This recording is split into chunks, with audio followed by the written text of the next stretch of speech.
Hello everybody, welcome back to the channel. Today I'm piping this beautiful dahlia. It's pretty easy piping this. We just need two piping nozzles, one 04 petal tip and the small star tip.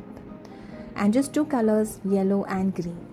I start by mixing yellow whipped cream as we did in the last video to remove the air bubbles from it. Then I fill it into a piping bag fitted with nozzle 104. We will always use the narrow side up and the thicker side down. As you can see, I have tweaked the nozzle using a plier to make the tip thin.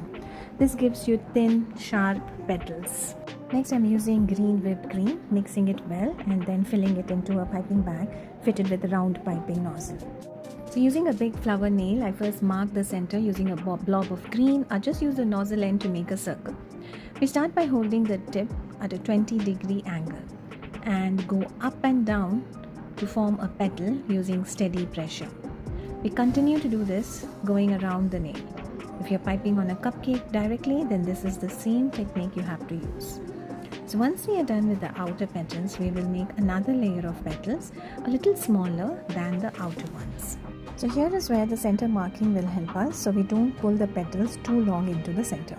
The same angle and same technique but smaller pull upwards.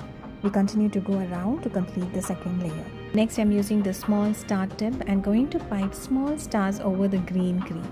This gives that beautiful natural looking center. If you like this video, please do like and subscribe. And there you have it, a beautiful dahlia. Let me know in comments what you think about it, and I will see you soon in the next video. Thank you for watching. Enjoy.